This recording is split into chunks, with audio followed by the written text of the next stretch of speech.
Qu'est-ce que c'est que le dialogue mélien? Le dialogue mélien, c'est cette histoire dans la Grèce antique, à la fin du 5e siècle avant Jésus-Christ. Athènes prend le leadership et le pouvoir dans la Grèce à la fin des guerres médiques, ce qui se termine. Les guerres médiques, c'est les guerres entre la Grèce et les Perses. À la fin des guerres médiques, en 480 avant Jésus-Christ, grâce à la bataille navale de Salamine, la Grèce bat définitivement les Perses. Et ça se fait sous l'égide et sous le leadership d'Athènes. Et Athènes a utilisé, pour cela, pour fédérer les cités grecques, quelque chose qui s'appelle la Ligue de Délos. En 480, la guerre contre les Perses est terminée. Mais la Ligue de Délos perdure parce que Athènes l'utilise comme un outil pour assurer son pouvoir sur la guerre. C'est d'ailleurs fascinant de regarder le parallèle entre... Exactement, entre Athènes et la Ligue de Délos, les États-Unis et l'OTAN, les Perses dont la menace a disparu, l'Union soviétique dont la menace a disparu. C'est vraiment absolument fascinant. Il se trouve que cette Ligue de Délos permet à Athènes de régner sur la Grèce pendant à peu près 70 ans. Puis au bout de 70 ans, les autres cités grecques, et en particulier Sparte, en ont marre. C'est le début de ce que Thucydide raconte dans ses guerres du Péloponnèse, donc c'est le début de la guerre du Péloponnèse. Et il y a un épisode tout à fait fascinant, et c'est là que je voulais en venir de cette guerre du Péloponnèse, qu'on s'appelle le dialogue mélien, c'est que Mélos, c'est une petite île de la mer Égée, à l'est de Sparte, un peu plus près d'Athènes d'ailleurs, au sud-est d'Athènes, et les Méliens, évidemment, Thucydide ne le dit pas, mais Mélos est du côté de Sparte.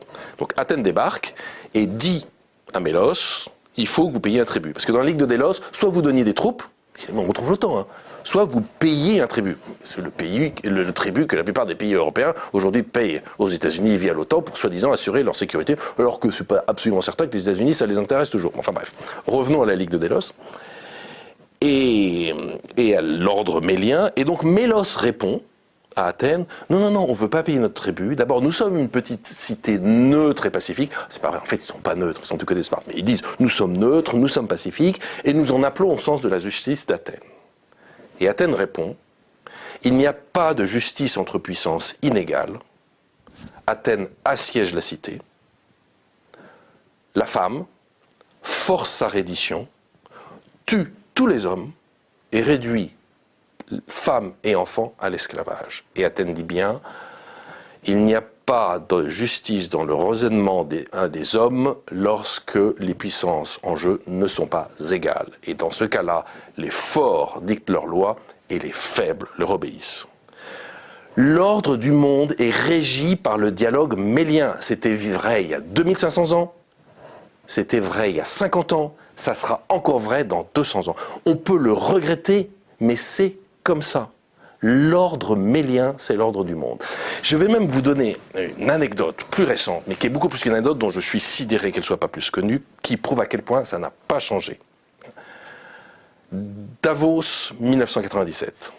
Davos, pas Porto Alegre ou Bombay, José Bové et ses potes altermondialistes. Davos, la Mecque de la bien-pensance, de l'économie occidentale, aisée, riche.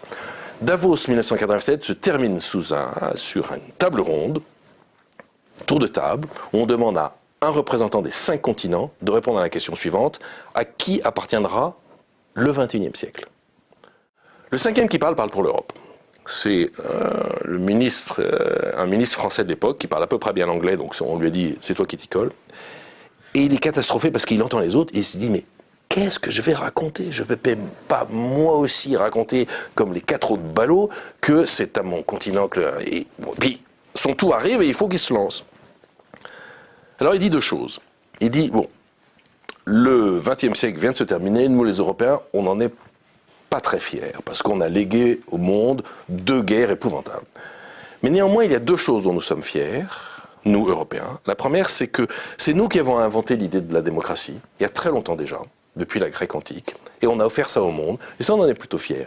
Et puis il y a une deuxième chose dont on est encore plus fiers, c'est que nous sommes en train de bâtir aujourd'hui, au sein de l'Union européenne, entre ces pays qui sont entre-déchirés pendant des décennies, voire même des siècles, quelque chose d'intéressant, c'est l'Union européenne.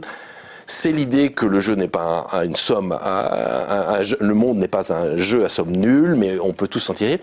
Et dit-il, moi je pronostique que le XXIe siècle sera le premier siècle de l'histoire de l'humanité qui n'appartiendra pas à un continent, mais à tous. moi je trouve qu'il s'en est plutôt pas mal tiré. Silence de mort dans le Congrès. Et alors que le protocole ne l'a pas prévu, l'Indien, qui a fait ses études à Oxford, Cambridge ou à Boston, hein, reprend la parole et lui dit « Je ne suis absolument pas d'accord.